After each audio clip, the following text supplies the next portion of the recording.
시청자 여러분 안녕하십니까. 대한민국의 뜨거운 논란을 정리하고 얘기하는 채널 아싸TV입니다. 트럼프 미 대통령은 현재 취임 이후 가장 큰 문제에 직면하고 있습니다. 현재 흑인 과잉 진압 사태에 시위가 점점 과격해지고 광범해지고 있습니다. 또한 단순히 몇몇 주가 아닌 미국 전체에서 서방 진영까지 시위 여파 또한 함께 확대가 되고 있는데요. 저는 이 문제가 단순한 흑인들의 문제가 아닌 아시아인과 아메리칸 원주민 등의 인종들도 함께 하면서 그 범위마저 함께 확대가 되고 있습니다.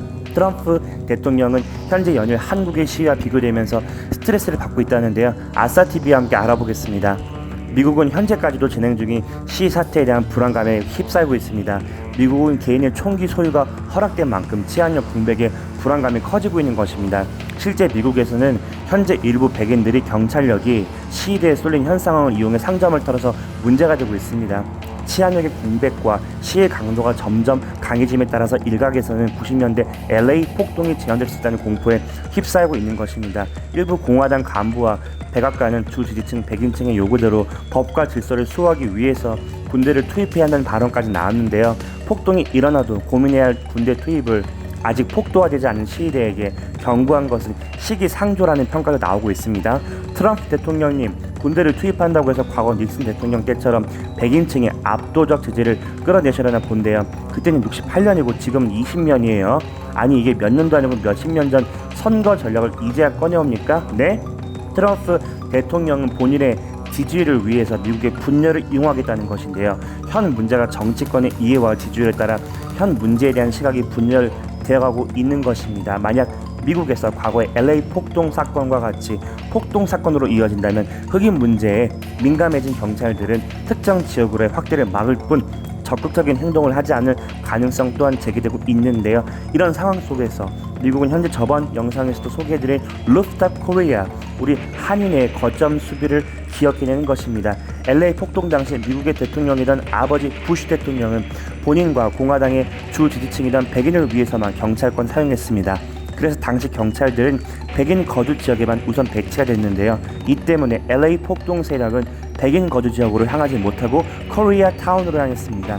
특히 서양에서는 흑인의 인권만큼이나 아시안으로 대표되는 황인족의 인권이 성장하지 못했기 때문에 더더욱 이들의 표적이 되기 쉬웠습니다. 실제 이번 시위에 참가해 목소리를 낸 한국인 할아버지는 당시의 기억을 털어놓았는데요. 사태 초창기 한인타운에 손쉽게 진입한 폭동 세력은 가게에 불을 붙이고 창문을 깨면서 다녔는데요. 2층으로 도망친 할아버지는 창문에서 최대한 멀리 떨어졌음에도 아내의 등이 돌에 맞았다면서 그때 아픔을 설명했습니다. 하지만 시간이 흐르면서 사태는 완전히 다르게 흘러갔습니다. 군사훈련을 받은 한인 1세들을 기준으로 자경단을 조직한 것인데요. 실제 군사훈련을 받고 지휘체계까지 확립한 한국인 자경단은 웬만한 군사 소조직에 따를 수준이었습니다. 한국인들은 건물들을 기준으로 옥상을 점령하고 입구를 최소화시켰는데요.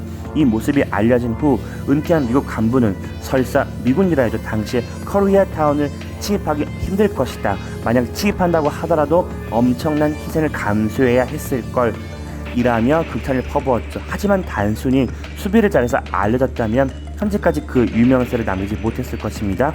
한국인들은 고대 훈련된 국가들처럼 자신들의 무장순을 거짓으로 알렸는데요. 실제 전투에 들어가 승리하는 것이 아닌 전투를 회피하기 위해서였던 만큼 당시에 한국인 자경단은 본인들을 취재하러 온 헬기를 통해서 가짜 기관총 보여줬는데요.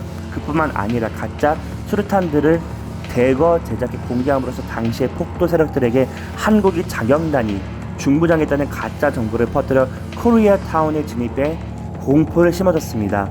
결과적으로 한국인 자경단이 조직된 코리아타운 주변에는 폭도 세력에 당하지 않았고 코리아타운은 경찰이 배치되지 않은 지역 중 가장 적은 피해를 받은 지역으로 남았습니다.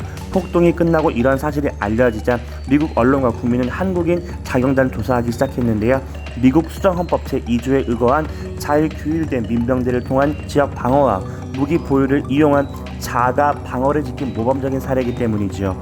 이런 상황이 현재 미국의 아버지 부시와 같은 공화당 소속이자 백인들의 주 지지층인 트럼프 대통령에게서 과거의 상황을 보게 된 미국인들은 한국인 자경단에 대한 존경과 함께 본인들도 스스로를 지키겠다는 의미로 루프탑 코리아 티셔츠를 입고 있습니다. 트럼프 대통령님 정말 질투나시겠네요.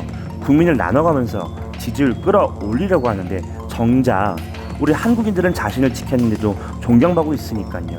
원래 자기 일을 잘하는 사람은 가만히만 있어도 존경받습니다. 지금 트럼프 대통령이 방위비나 현 사태, 대처 같은 것들을 이상하게 하니까 그런 방식에 의존할 수밖에 없는 거잖아요, 지금.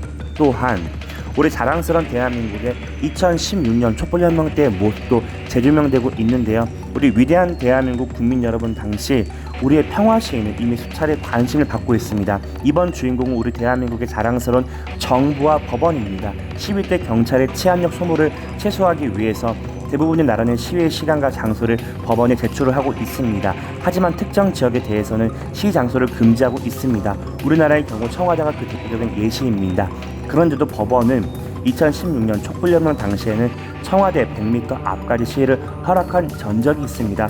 덕분에 우리 대한민국 국민 여러분은 정부와 세계에 우리의 입장을 강력하게 표명할 수 있었는데요. 자랑스러운 우리나라 법원 또한 사태의 중대성을 인정하고 기존의 법 해석을 뒤집으면서까지 정부에게 국민의 의견을 들어야 한다는 것을 말한 것이라는 해석까지 나오고 있습니다. 실제로 정부는 이런 시대를 향해 수차를 동원하거나 강력한 행보를 보이지 않았는데요. 정부도 이런 시대를 향해 경찰차를 동원한 차 벽을 세운 것 외에는 별도의 행동을 보여주지 않았습니다. 거기에 추운 날씨에 계속된 시위 속에 지쳐 시민이 쓰러지자 보연 핫팩을 시민에게 전달하면서 정부와 시민 모두 선진국의 모습을 보여줬습니다. 트럼프 대통령님, 왜 얼굴이 어두워지세요? 본인이 한 행동이랑 비교되셔서 그러시구나. 그러게, 무슨 군대 동원하겠다는 말을 교회에서 하겠다고 우기셔가지고 그래요. 그걸 또 걸어가시겠다고 백악관 앞에 라파에트 공원에 체류탄 던지셨어요. 체류탄으로 시위대가 해산하고 그 자리를 걸어가시면서 그렇게 기분 좋으셨어요? 우리 대한민국 경찰이랑 법원처럼 시위대를 인정하고 소리를 지르면 얼마나 좋으시겠습니까? 미국 법원에서는 이러한 트럼프 대통령의 행동을 보고 백악관과 라파에트 공원 사이 거리 이름을 흑인의 생명을 소중합니다로 바꾸는 법안이 발의됐습니다. 미국에서는 수도 워싱턴 DC의 거리명을 바꾸는 것을 국회에서 알리는 미국이 나갈 방법인데요. 사실상 미국 국회에서 트럼프 대통령을 향한 경고가 나온 것은 다름없습니다. 현 문제에 대한 트럼프 대통령의 방향이 어떻게 될지가 무섭습니다. 트럼프 대통령은 앞서 말씀드린 닉슨 대통령 참고하겠다고 밝혔는데요. 워터게이트 사건으로 탄핵 위기까지 간 대통령이 아니라 우리 자랑스러운 대한민국의 선진국다운 행위나 먼저 참고했으면 정말 좋겠습니다. 이상 아싸TV였습니다. 시청해주셔서 감사합니다. 응원 많이 부탁드릴게요.